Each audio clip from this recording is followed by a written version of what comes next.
Louvado seja Deus.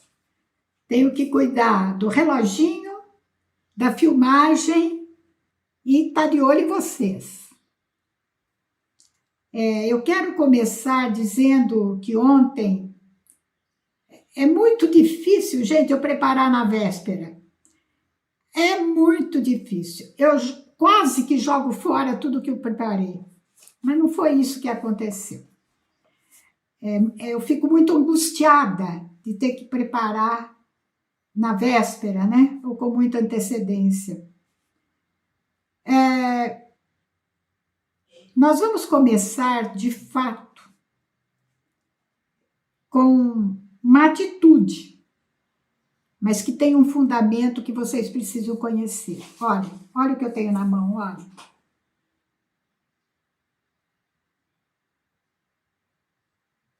Os caminhos laicais de fraternidade, né? Para aqueles que têm mais de 5 anos de caminhada, que já fazem algum serviço na igreja, que estão aqui, né, Beatriz? Não é? Jaqueline, Maria Alice, os mais antigos. Podem se inscrever aí no caminho chamado discernimento vocacional. Né? Discernimento vocacional. Então, para entendermos o que nós vamos fazer daqui a pouquinho, na introdução desse livro, o padre José Maria diz assim: desde o princípio do nosso estudo, terei sempre em conta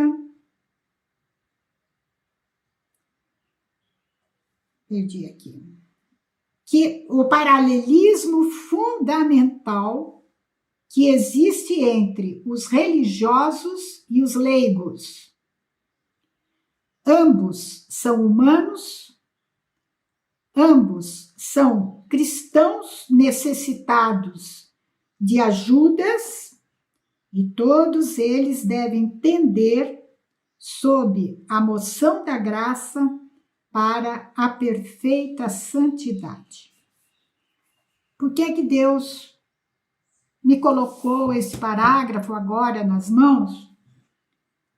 Porque nós vamos começar com uma coisa um pouco diferente do que começamos. Eu tenho estudado muito, eu tenho refletido um tanto, tenho escutado muita coisa, tenho feito cursos e tenho percebido que um denominador comum é o silêncio. Nós não sabemos silenciar. Nós estamos 24 não, porque tem a hora do sono, né? Mas o tempo em que estamos acordados, em vigília, nós estamos cercados de muito barulho. Barulho que não é só de som, não. É de imagem, principalmente de imagem, né? Então a imagem fala alto, grita alto. O som acompanha a imagem e nós vamos absorvendo esta atmosfera que é sonora, mas é um sonoro barulhento, é barulho, é ruído. E isto dificulta para nós a escuta interior, né? O nosso coração é agitado, não parece não, mas uma mente agitada agita o coração. Os sentidos agitados agitam a mente e a mente agita o coração.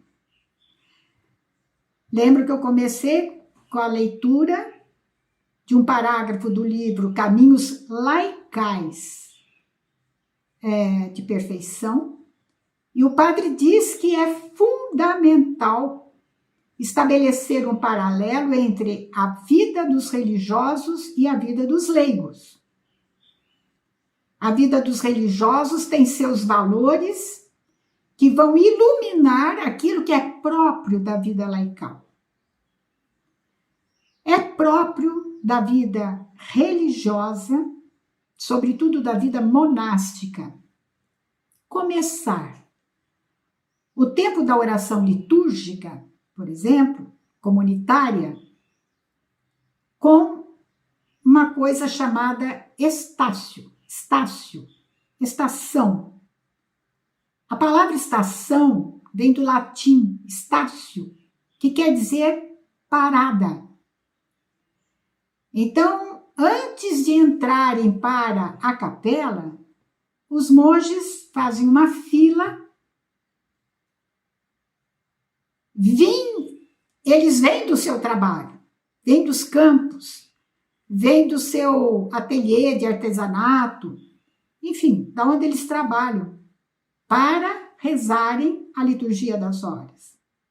Mas eles não passam do profano, ou vamos dizer assim, do labora para o ora, sem ter uma linha ali divisória, sem ter uma parada silenciosa, para eles entrarem em contato com a própria consciência, para tomarem consciência de que estão na presença de Deus, de que vão entrar num espaço sagrado. Não que eles saíram do espaço sagrado, porque a partir do momento em que Jesus entrou no mundo, tudo ficou sagrado, né? Tudo é consagrado. Tudo é de Deus e volta para Deus. Mas nós precisamos tomar consciência disso. Nós estamos numa escola de oração. Tudo tem que nos levar a uma aprendizagem. E a aprendizagem intelectual de um conteúdo só é, de fato, o que é quando nós o colocamos em prática na nossa vida, mas tem um passinho adiante. Quando eu passo para frente aquilo que é o objeto da minha reflexão, da minha contemplação, daquilo que eu entendi, do que Deus me fez contemplar, daquilo que eu experimentei e como que aquilo funcionou. E quando essas etapas acontecem, ninguém pode ficar calado. A coisa tem que extravasar, a coisa tem que extrapolar. Como Nossa Senhora. Depois que o anjo teve aquele diálogo com ela, apresentou a ela a proposta de Deus, a partir do momento em que ela disse, se é, então eu estou aqui, faça-se em mim, né? O que aconteceu logo imediatamente? Ela ficou ali contemplando, rezando, não. Ela foi às pressas às montanhas, lá até a Incarim, para estar com a sua prima Isabel, para servi-la, sim, porque ela era idosa, estava no 6º mês, um gesto de caridade, mas não era só isso. Ela precisava transbordar aquilo que estava no seu coração, sem precisar falar, como não falou o que tinha acontecido. Isabel percebeu. Vocês estão entendendo? Então, minhas filhas, olha, nada para em mim. O grão de trigo tem que morrer para nascer, não é? Então, eu tenho que passar para o outro com muita alegria as coisas que acontecem vindas do alto. Hoje, vocês, a Maria Alice e a Beatriz, já tocaram em 2 pontos, né? A quem iremos, Senhor? Na partilha do encontro com a fraternidade, para mim, a partilha mais assim, que resumiu mesmo aquele nosso encontro foi da Ana Paula, né? Quando ela diz, diante de tudo isso, né, que nos está sendo proposto e que eu apertava o parafuso e dizia, olha, veja bem se aqui é seu lugar, né? Veja bem, você não pode ficar continuando numa dúvida eterna. E na hora da partilha, Ana Paula dizia, mas a quem nós iremos, Senhor? Só tu tens para... Então eu queria que esse encontro fosse para os fraternos, pelo menos, uma extensão, sabe? Uma extensão do nosso encontro de fraternidade, que não à toa ficou na mesma semana, graças a Deus, como o Espírito Santo conduz, né? Aliás, eu convido vocês que não estavam, que não assistiram ao nosso... Ah, não foi gravar. Ah, não, eu gravei. Eu gravei o vídeo, tá lá com o Rodrigo. Se vocês depois desejarem, eu não sei quem está encarregado de passar as coisas aí para vocês, mas vão disponibilizar, né? Para vocês ouvirem aquilo, porque eu acho que vale a pena qualquer um da comunidade ouvir. Não é uma coisa só restrita à fraternidade, né? Mas quanto mais, melhor, né? Na primeira leitura de hoje, o pessoal da casa lá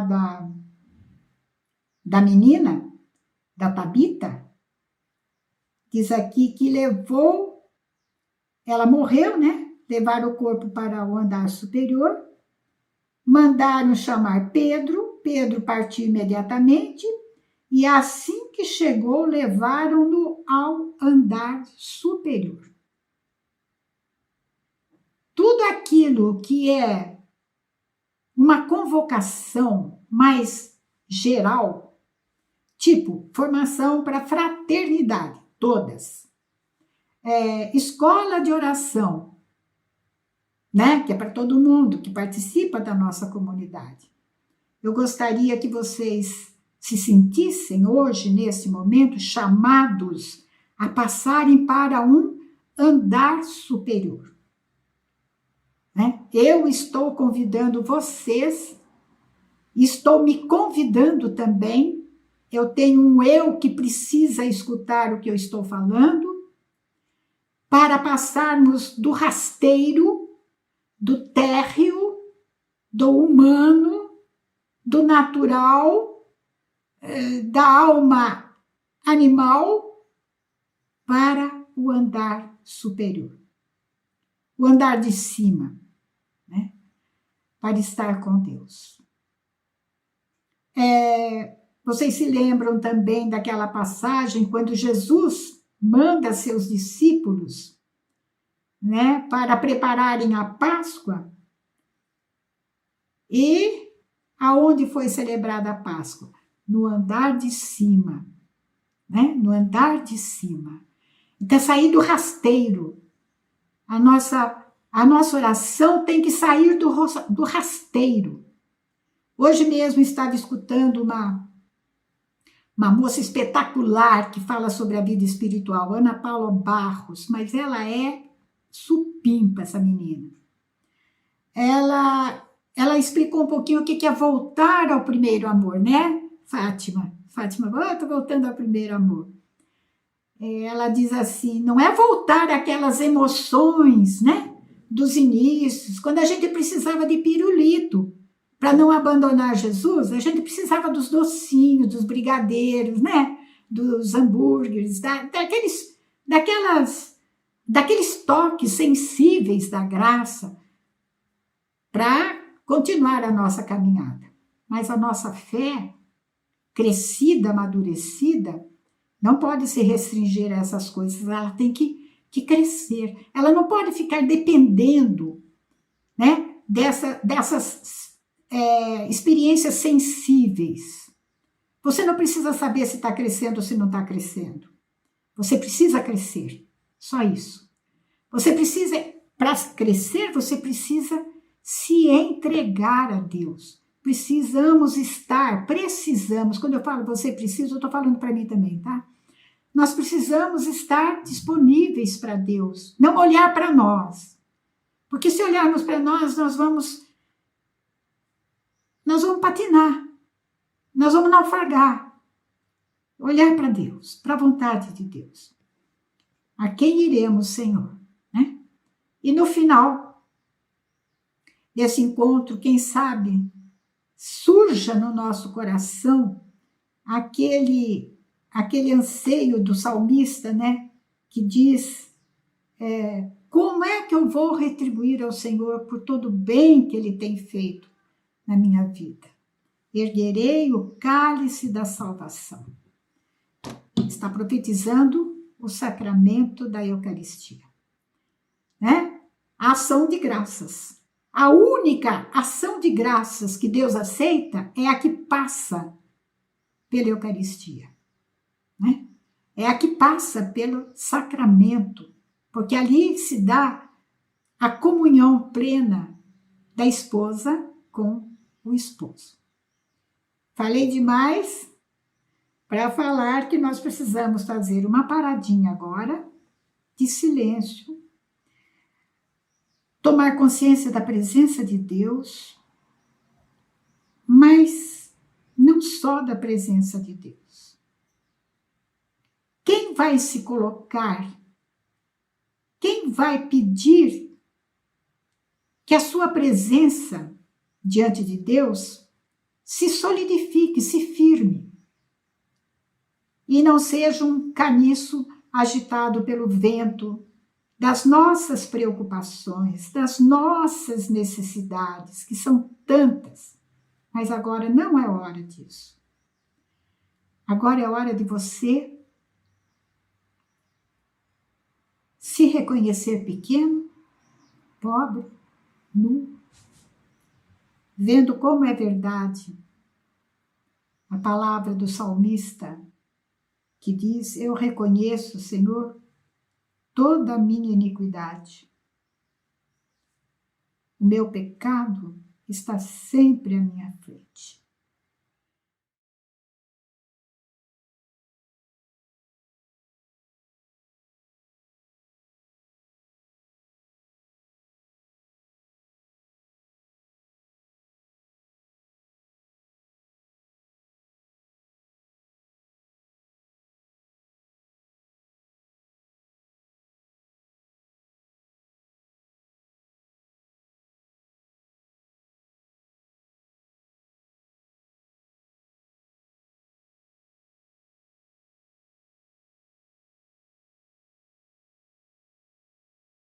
Espírito Santo, inspirai-me sempre na oração e na ação, no pensamento e na intenção, no ouvir, no calar e no falar.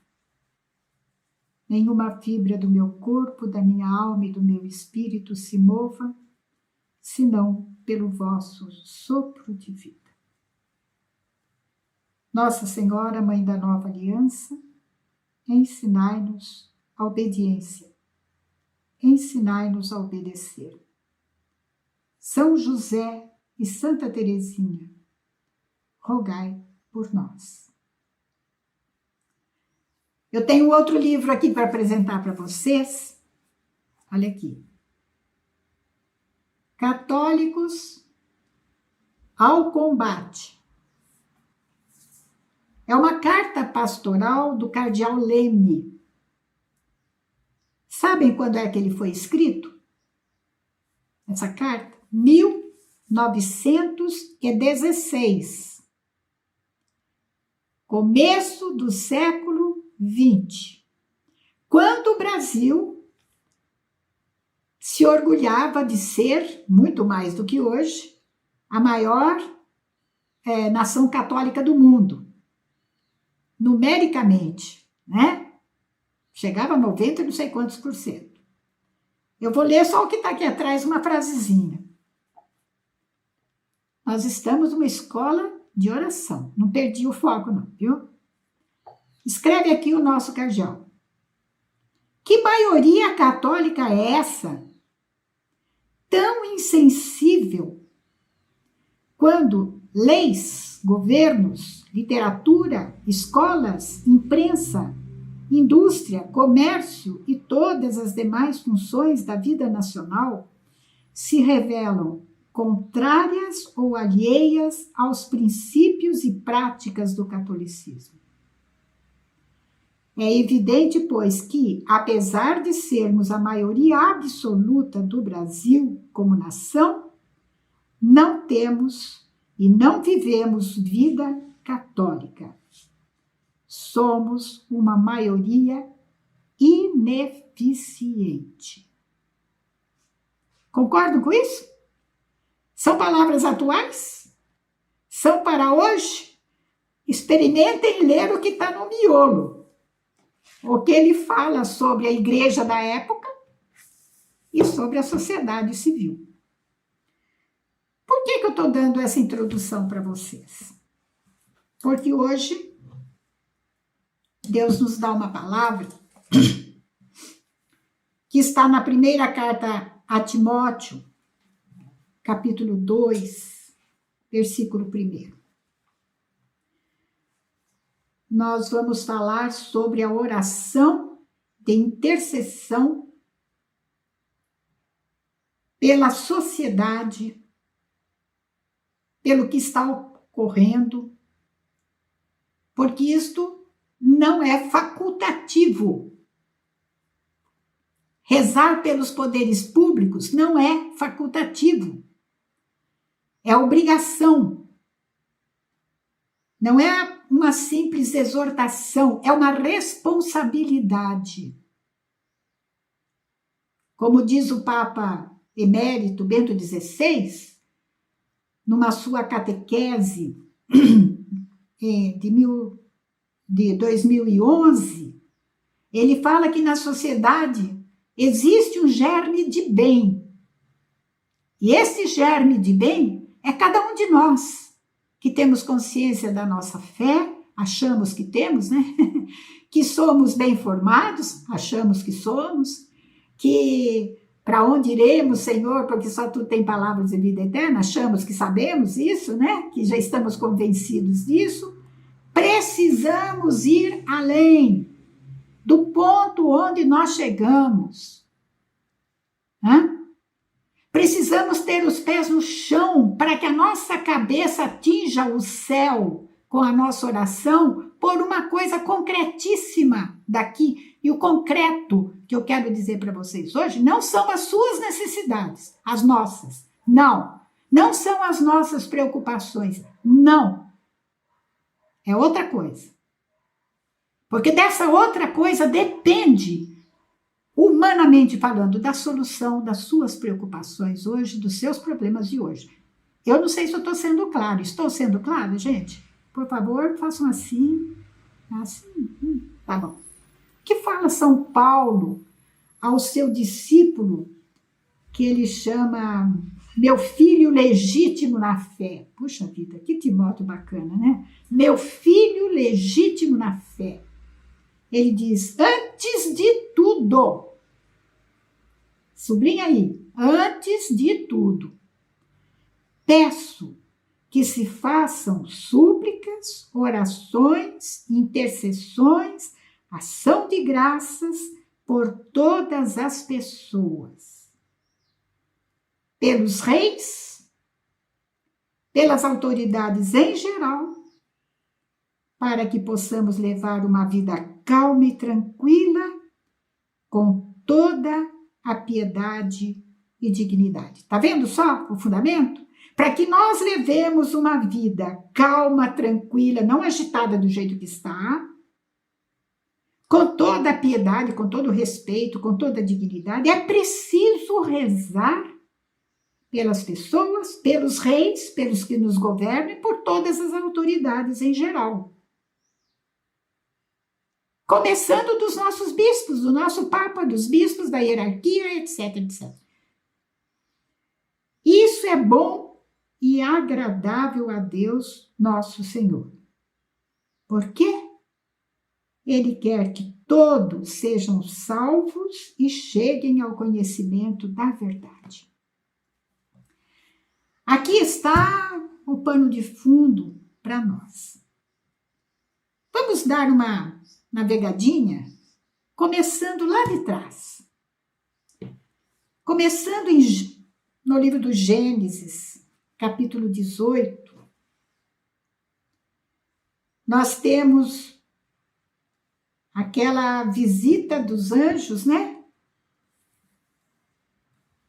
Gênesis 18, 1. O Senhor apareceu a Abraão junto aos carvalhos de Mambré, quando ele estava sentado à entrada da tenda, no maior calor do dia.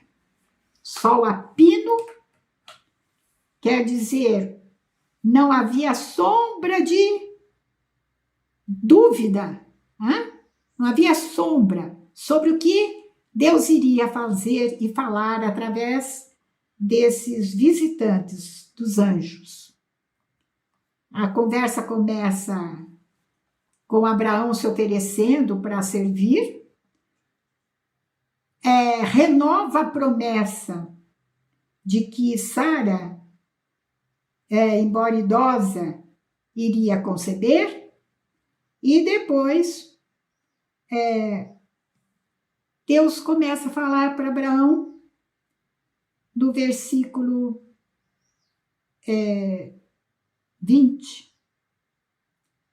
O clamor contra Sodoma e Gomorra aumentou, e agravou-se muito o seu pecado. Vou descer para verificar se o que fazem corresponde ao clamor que me chegou ou não. Eu vou saber.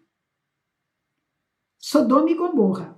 Nós não precisamos falar nada sobre isso, porque vocês sabem muito bem que tipo de sociedade era aquela, onde tudo o que era pecado se fazia nessas cidades pagãs, né? Então, de quem é que vinha esse clamor para Deus sobre o que estava acontecendo na sociedade? Vocês se lembram quem é que escolheu ir para a cidade?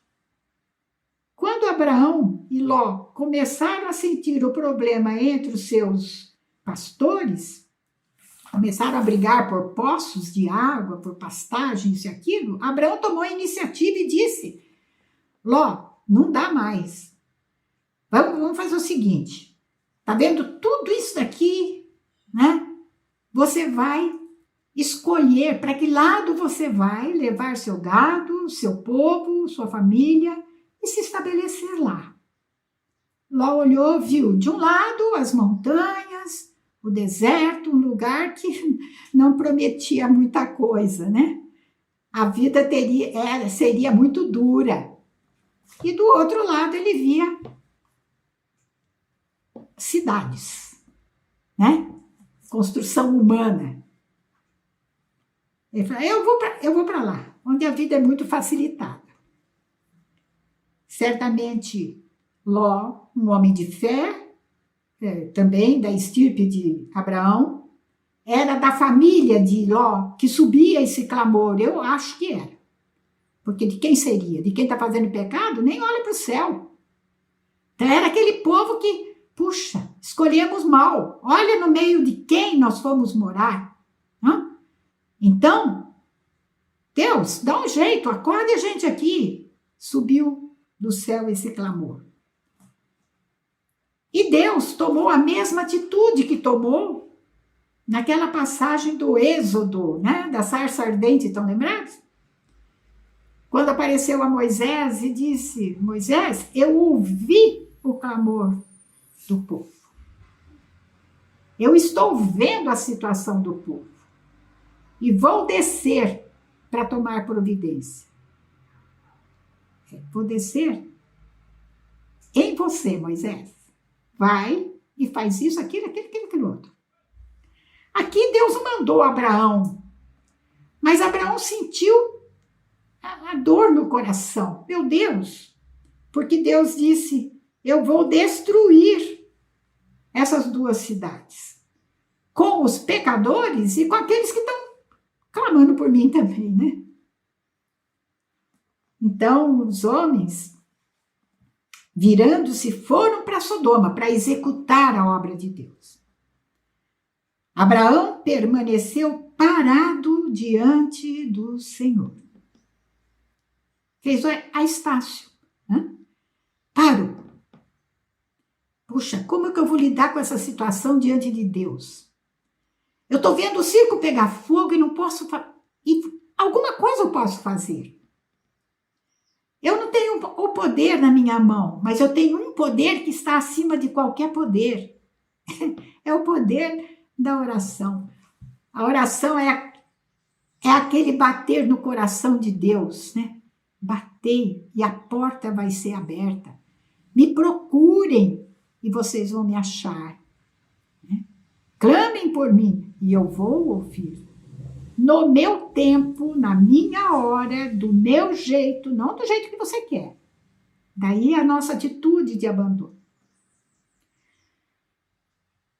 Então, Abraão permaneceu parado diante do Senhor, aproximou-se e disse-lhe: vais realmente exterminar o justo com o ímpio? Olha que pergunta. Pôs Deus em xeque. Meu Deus! Falando para ele mesmo, né? O que eu vou fazer? Eu vou matar os ímpios e vou matar o justo junto? Lembra daquela parábola que Jesus contou do joio e do trigo? Está aqui. Ó Senhor, o trigo está amadurecendo, só que o joio está crescendo junto. O Senhor quer que a gente vá e arranque o joio, que é uma planta venenosa, né? E Deus disse não. Porque arrancando o joio, nós podemos perder o trigo. Né? Mas Deus estava disposto. O que acontecia aqui? Abraão se pôs a barganhar com Deus. Se houver 50 justos na cidade, acaso você vai exterminá-los? E Deus disse: não pouparás o lugar por causa de 50 justos que há nele? Longe de ti proceder assim.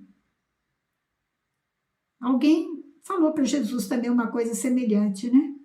Longe de ti beber esse cálice da amargura, longe de ti ser crucificado, longe de ti, tá lembrado, né? Só que lá para Pedro era uma tentação para Jesus. E aqui é uma oração de desafio a Deus, um desafio filial. Né? Demonstra como Abraão era íntimo de Deus. É essa oração que agrada a Deus. Né? Não pouparás o lugar por causa de 50 justos que há nele? Longe de ti proceder assim, fazendo morrer o justo com o ímpio, tratando o justo e ímpio de modo igual.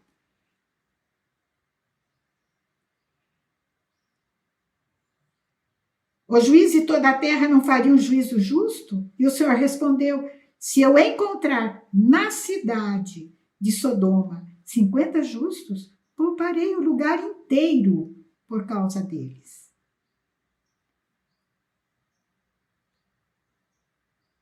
E aí a barganha vai descendo, porque Abraão falou: eu não vou encontrar 50 justos lá. Então, e se eu encontrar 45, né? Vai pichinchando com Deus, né? Vai pedindo um descontinho para Deus. No fim, se faltarem 5 para os 50 justos, aí vai barganhando e chega nos 10, né? Chega nos 10.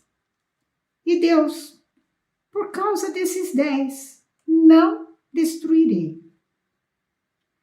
Aí Abraão falou: muito obrigada, Senhor. Mas tendo acabado de falar a Abraão, o Senhor foi embora e Abraão voltou para o seu lugar. Daí todo mundo sabe o que aconteceu, né? Eu me esqueci de, no Estácio, pedir a vocês que trouxessem junto do seu coração aqui. A pessoa não está presente. As pessoas para quem nós queremos, a quem nós queremos trazer aqui, estão talvez longe, conhecidos ou não, mas estão num descaminho. Não estão vivendo aquele catolicismo que o cardeal falou. tragam para junto do seu coração. Agora, aqui. Não é porque estão doentes, não. É porque eles têm um vírus pior do Covid-19, 500 milhões de vezes pior, que é a situação habitual do pecado. Eles estão com um salame no olho, não estão conseguindo enxergar. Vendo? Uma trave no olho. Essas pessoas que, tendo sido uma vez iluminados, né, esclarecidos, estão abandonando, estão afastando,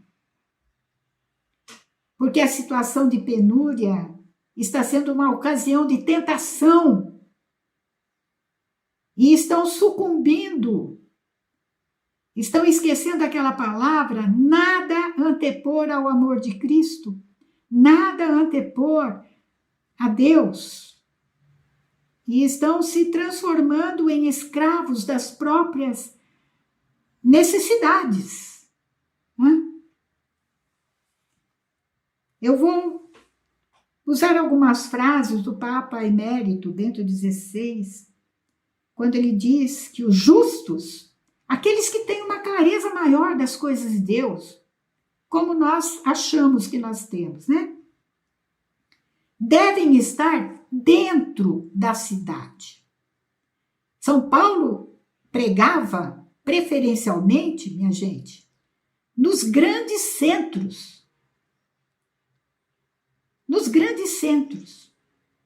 Nas cidades mais importantes da época, no Oriente. As cidades que eram rotas de mercado.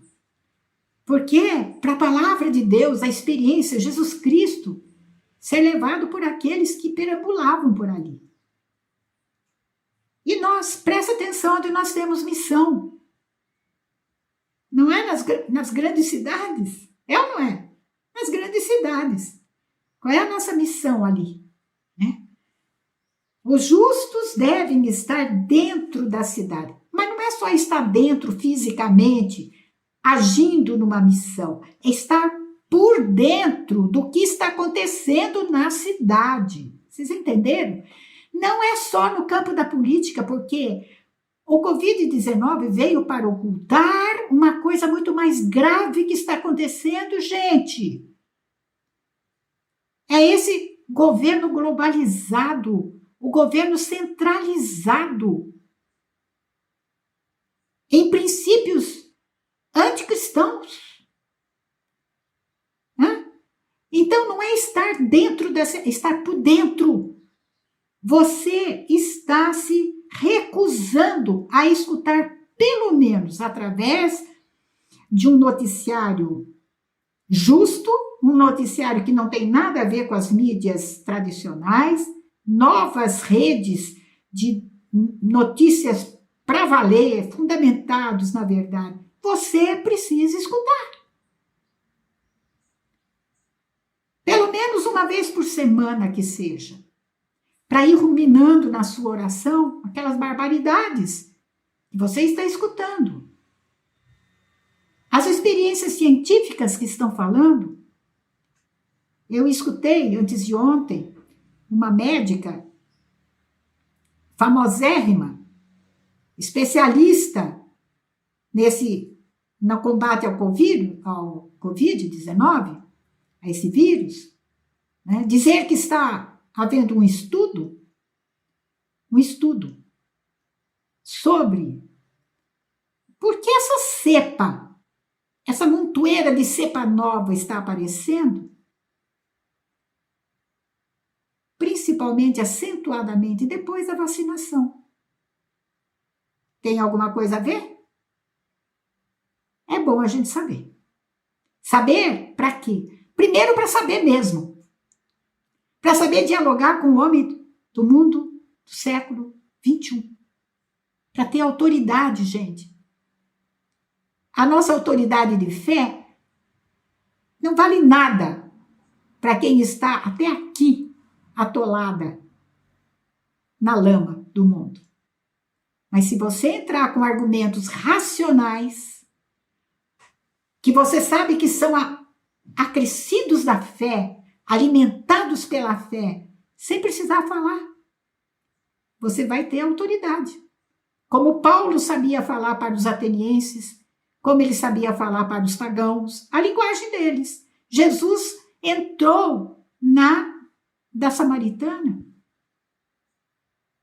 para poder sair com a dele. Entrou na dela para sair com a dele.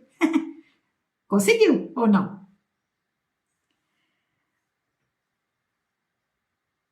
Abraão insiste. Talvez nós encontremos lá dentro, diz o Papa Bento, dentro da realidade doente, deve existir algum germe de bem que pode recuperar a saúde e dar a vida outra vez. A saúde espiritual é que vai colaborar para que a saúde, a doença, né, o mal, não faça estrago maior do que está fazendo. E isto continua o Papa Emérito Bento XVI, é uma palavra dirigida também a nós. Que nas nossas cidades se encontre o germe de bem. Que façamos de tudo para que existam não apenas 10 justos, para fazer com que vivam e sobrevivam realmente as nossas cidades e para que sejamos salvos desta amargura interior que é a ausência de Deus. Nossa. E na realidade doente de Sodoma e Gomorra, não se encontrava aquele germe de bem. Se vocês forem no profeta Jeremias, capítulo 5, vejam quantos séculos depois, né? Do Gênesis, né? Quantos séculos depois de Abraão. E a situação parece que continua a mesma. Vejam o que está no capítulo 5, versículo 1. Percorrei as ruas de Jerusalém, de novo a cidade. Olhai, examinai, perscrutai, né? Procurai nas praças se encontrais alguém que pratique o direito e busque a verdade. Então, se vocês encontrarem, eu perdoarei a cidade. Depois, algum tempo depois, vem o profeta Ezequiel, no capítulo 22, a partir do versículo 23. Veio a mim a palavra do Senhor. Filho do homem, dize a Jerusalém: tu és uma terra não banhada, uma terra seca, nem aspergida de chuva, no dia da indignação. Os dirigentes do seu meio rugem como leões que despedaçam a presa. Devoram as pessoas, tomando-lhes tesouros e riquezas e multiplicando as viúvas em seu meio. É isso ou não é? Os sacerdotes violam a minha lei. Vocês estão com a Sagrada Escritura aí? Todo encontro você tem que estar com ela. Os sacerdotes violam a minha lei, profanam minhas coisas santas.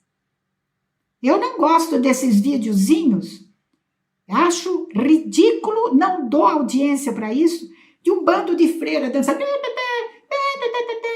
padres parlamentares. Isso não é nosso. Isso é o deboche da liturgia católica. Não divulguem, não assistam.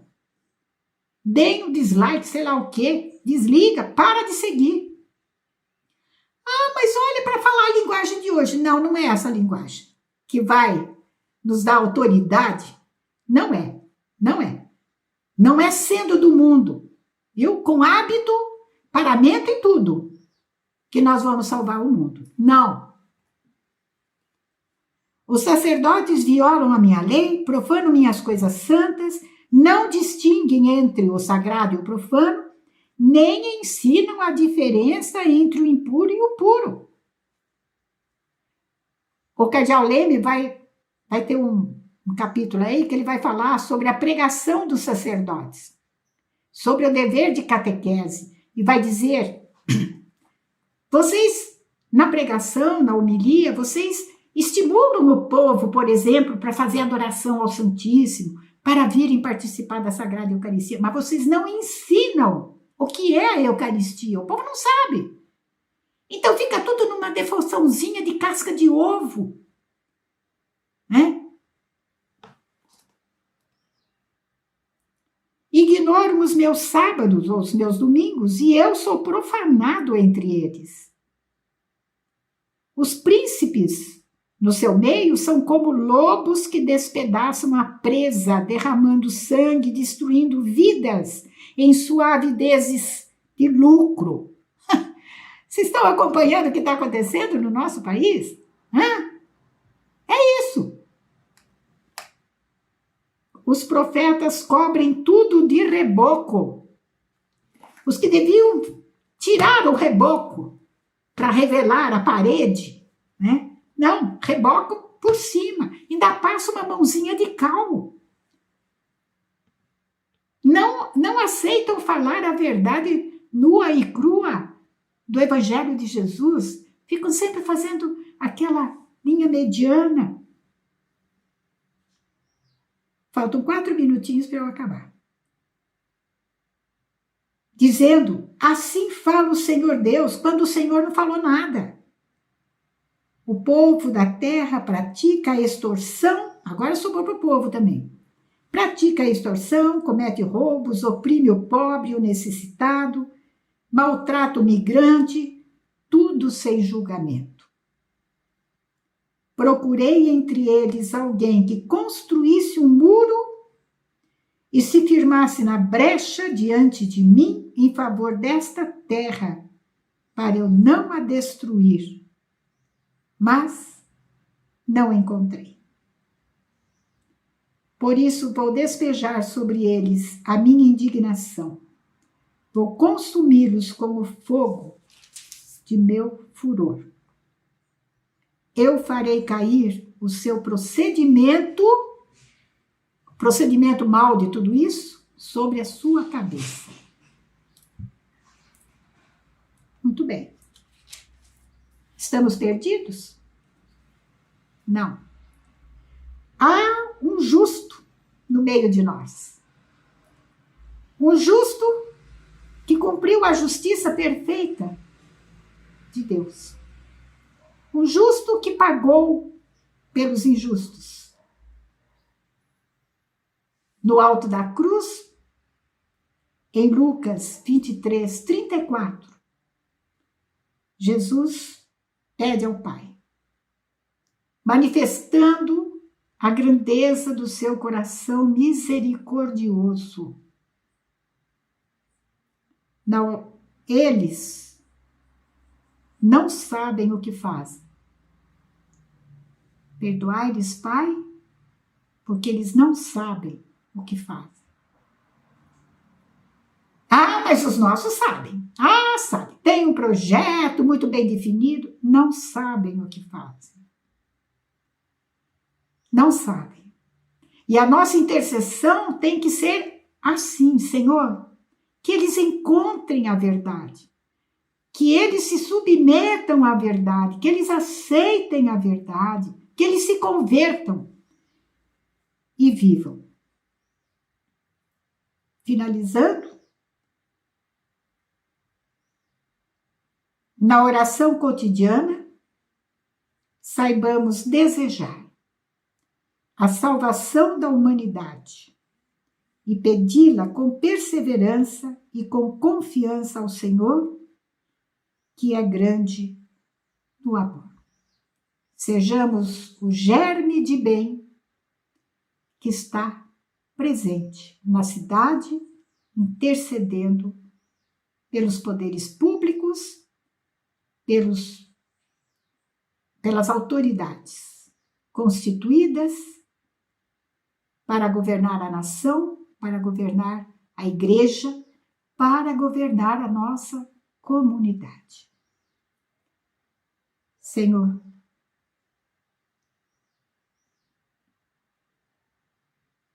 conduzi o nosso coração em tudo isso que ouvimos. Firmai em nós a vossa vontade suscitada por alguma coisa que ouvimos agora, Senhor. Dai-nos que nesta semana que estamos terminando e por começar, a graça de sairmos um pouco fora do nosso umbigo, das nossas necessidades pessoais, familiares, e nos devotarmos a uma oração dirigida à vida pública das nações, de modo especial do nosso país. Que nós possamos aderir, sejamos os Timóteos desta hora. Façamos orações, súplicas, intercessões pelos reis, pelas autoridades em geral, para que possamos levar uma vida calma e tranquila. Louvado seja nosso Senhor Jesus Cristo. Ave Maria, cheia de graça, o Senhor é convosco. Bendita sois vós entre as mulheres, bendito é o fruto do vosso ventre, Jesus. Santa Maria, Mãe de Deus, rogai por nós, pecadores, agora e na hora de nossa morte. Amém. Em nome do Pai, e do Filho, e do Espírito Santo. Amém.